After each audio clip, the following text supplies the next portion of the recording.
we have not studied the long-term fiscal impact of implementing the standard or not implementing the standard. I think what we do know is from the figures that you pointed out earlier, a dollar in mitigation saves us $4 in costs avoided.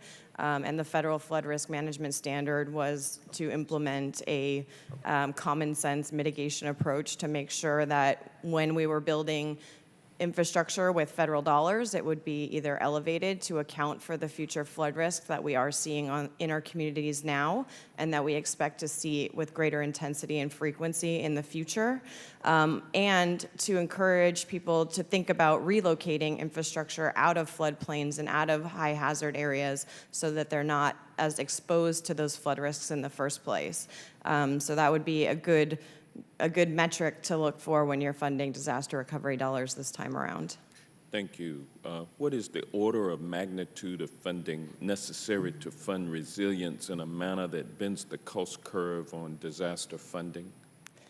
Another great question. As a lawyer, I don't have as good a sense of the economics case for some of these investments that we need to make in terms of pre-disaster mitigation, but I would say, again, the numbers that have come out of studies in the past, that $1 saves $4 are a good metric, and we have other studies that look at other mitigation approaches like in restoring and enhancing natural floodplains and the amount that can help communities reduce their flood impacts are a good benchmark to look to when looking at federal investments.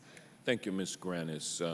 Mr. Linkus, do you think that there will be a difference in property damage between Florida and Texas due to the different emphasis on the use of building codes? Thank you.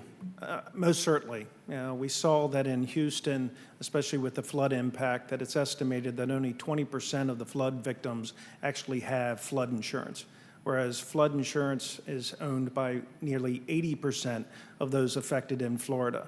I think this speaks to the state's preparation of not only their own infrastructure, but also communicating to the citizens of their states the importance of having those protections at their disposal. What about the use of building codes in Florida versus lack thereof in Texas? Well, certainly, as I mentioned earlier, we've seen that in Florida, it's very clear the distinction between those homes and buildings that are built to the newer standards. In various parts of the country, the building codes are mandated either at the state level or even at a county level, and they can vary widely. On top of the building codes, an important factor is the enforcement of those codes, especially in rapidly developing communities. The resources at the county and state level are so limited that it makes it difficult to even enforce the higher standards that are there. Florida has put forth money to make sure that the enforcement is in place, and certainly what we have proposed to Congress in our Build Strong coalition is that there are funds available to those communities to make sure that they are trained, licensed, and enforced when dealing with these building codes. Thank you, Mr. Hembry. In 2009, the American Recovery and Reinvestment Act provided funding for the Economic Development Administration. Are there any lessons learned from implementation of that act that could be incorporated into an infrastructure bill so that members of your organization could use funds more efficiently? Absolutely. I think if you look at the lessons learned from our implementation of those funds through that program, we found that a lot of times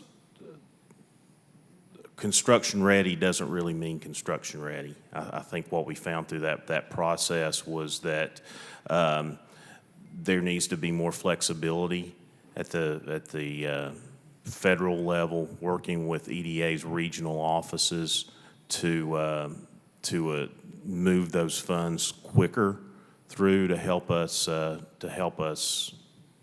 implement the projects that we know are in place. I think the other thing that's important with that is an understanding that sometimes from the federal level with these programs, one size doesn't fit all. when it comes to the types of projects that funds are dedicated to or being directed to. Mainly when you're talking about rural and distressed communities, there's various different needs and different capacity at the local level for the ability for organizations to effectively administer that type of program that was such a large amount of funds trying to be moved out in such a short period of time. Thank you. And now yield back. Thank you. Chair now recognizes Mr. Ferguson for 5 minutes. Thank you, Mr. Chairman, and thank you all for your testimony today. One of the things I want to comment on is my experience as a mayor in using EDA funding. And two examples that I have, we had a